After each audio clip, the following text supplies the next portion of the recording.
opening night live ran for 2.5 hours on the 19th, and we got more announcements than I expected.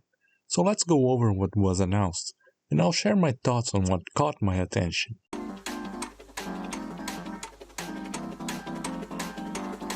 The pre-show had 16 trailers, from games that ranged from expected to completely surprising. Like, who the hell thinks a PUBG game in 2025 is a good idea? But I digress. Densha Attack is a crazy train game that visually resembles Jet Set Radio. It looks super crazy and fun. I'll keep an eye on it. We got 2 beat-em-ups. First was the announcement of He-Man and the Masters of the Universe, Dragon Pearl of Destruction.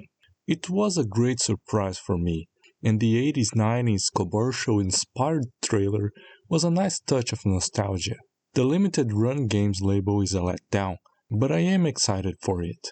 The second was Absalom, which seems to have deeper combat than He-Man. It is from the makers of Streets of Rage 4, so the expectations are high. It releases on October 9th. Valor Mortis looks to be another Souls clone, but it makes 2 changes that I think help it feel distinct. First is the Napoleonic War setting, and the second is the first-person camera.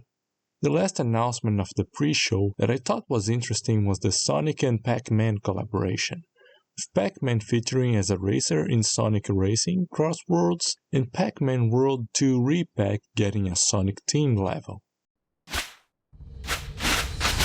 The main show opened talking about the playable Silksong demo, showing parts of a new trailer in the background. 2 days later we got the release date of September 4. Lords of the Fallen 2 is an unexpected sequel, good for those that enjoyed it. Batman Legacy of the Dark Knight is the newest game in the LEGO series. It borrows from most of the recent movies, but the gameplay is pulling from the Arkham games. LEGO games are fun romps when you just want to turn off your brain. Warhammer 40k Dawn of War 4 got announced. The Dawn of War series is one of those that always popped in the corner of my eye, but I never got around to play it. Maybe this time I'll finally get around to it. Monster Hunter Wilds and Final Fantasy XIV announced a collaboration. Chocobo skins will be available for the secrets, and the secrets skins will be available for Chocobos.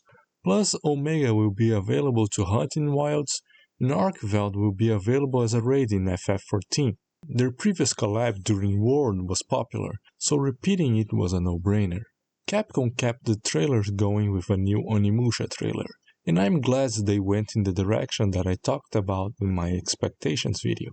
Click above to check it out. The trailer for The Orders of Giants was a bit underwhelming. It didn't show anything major and just kept hinting at the story.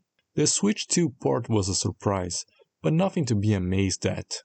The Who Gets to Inherit the Disco Elysium legacy dispute continues, with Zaun, the original studio with none of the original leads, announcing 0 parades. Ninja Gaiden 4 had another trailer, and this time it gave hints about the plot. It was fine since Ninja Gaiden is action focused, so the plot can be whatever if the combat is good. Silent Hill F showed what I suspect will be the main villain of the game. I'm still doubtful about the Japanese setting, but that is up to Silent Hill fans to decide, not me. Outer Worlds 2 showcased the companions available in the game, which I think isn't what you really showed during Gamescom. I'll still play it, but I admit that I'm lukewarm on it. Vampire the Masquerade Bloodlines 2 finally got a release date, October 21. Good or bad, this game's development hell saga will finally be over. Kingdom Come Deliverance 2 has been reasonably successful, and now it is getting its second expansion, Legacy of the Forge. Sony came out with the reveal of the multiplayer DLC for Ghost of Yotei. Legends will let people play in co-op mode. Resident Evil Requiem was the second to last game, showing a bit of the past when Emily and her mother got ambushed in a hotel. The final reveal of the night was Black Myth Zhongkui, the sequel to Black Myth Wukong. Given that Wukong wasn't released long ago, I imagine this will take a while, so Black Myth fans will have to wait. Overall, it was a decent on&L.